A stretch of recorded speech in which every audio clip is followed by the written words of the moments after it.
Hello friends, welcome to Prajna's Corner. இன்னைக்கு நம்ம இந்த வீடியோல என்ன பார்க்க போறோம் அப்படினா இட்லிக்கும் தோசைக்கும் உண்டான ஒரு சூப்பர்பான சைடு டிஷ் தான் பார்க்க போறோம், இட்லி பொடி. சோ இந்த ஒரு பொடி மட்டும் நீங்க prepare பண்ணி வெச்சிட்டா போதும். எப்பவுமே உங்களுக்கு சைடு டிஷ் ப்ராப்ளம்ங்கிறது வரவே வராது. And இந்த இட்லி பொடியோட கரெக்ட்டான காம்போ என்னன்னு பாத்தீங்கன்னா நீங்க நெய் சேர்த்துக்கலாம், கோகனட் ஆயில் சேர்த்துக்கலாம், நல்லெண்ணெய் கூட சேர்த்துக்கலாம். நல்ல மணமான ஒரு இட்லி பொடி தான் இது. இப்போ நம்ம செய்ய போற மெஷர்மென்ட்ல இருக்கிற ingredients பாத்தீங்கன்னா உங்களுக்கு 1 monthக்கு போதுமானதா இருக்கும்.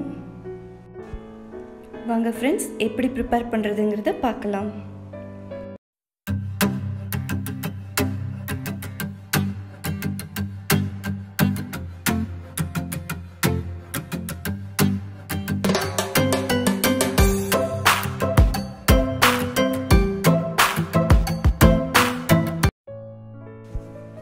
ஒரு கப் உளுந்து எடுத்துர்க்கேன்.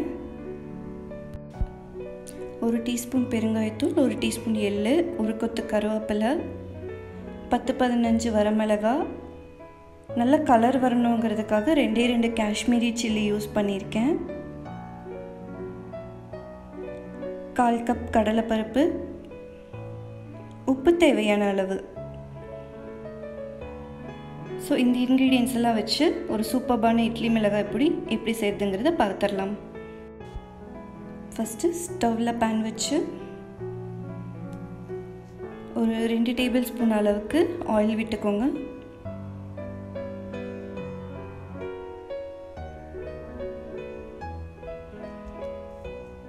ஆயில் நல்லா சூடானதும் ஃபர்ஸ்ட் உளுந்து பருப்பு சேர்த்துக்கலாம்.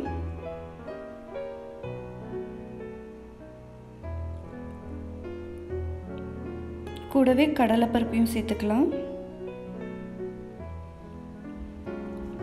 இது ரெண்டும் நல்லா ரோஸ்ட் பண்ணலாம். ஒரு half cook ஆகுற வரைக்கும் நல்லா ரோஸ்ட் பண்ணனும். நல்லா பாத்தீங்கன்னா அது குக் ஆகுறது, நல்ல கலர் சேஞ்ச் ஆகுறது நல்லா தெரியும்.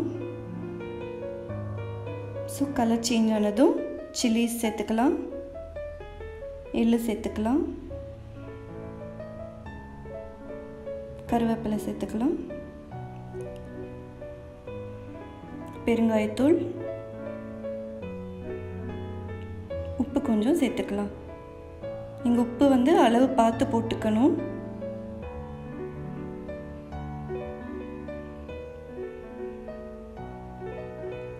நல்ல ஒரு 2 minutes வரைக்கும் இத வந்து நல்லா ரோஸ்ட் பண்ணிக்கணும்.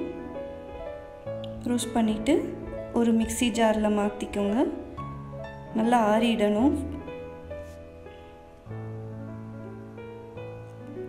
சோ மிக்ஸி ஜார்ல மாத்திட்டு நல்ல பவுடராவும் அரைச்சுக்கலாம், இல்ல கொஞ்சம் வந்து நரநரன்னு அரைச்சுக்கலாம், உங்களோட கன்சிஸ்டன்சி பொறுத்து. சோ பாத்தீங்கன்னா இந்த ஜார்ல வந்து full ஜார் வருது நமக்கு. சோ இது வந்து இந்த இட்லி தோசைக்கான ஒரு சூப்பரான பெர்ஃபெக்ட்டான காம்போ இது. So thanks for watching friends.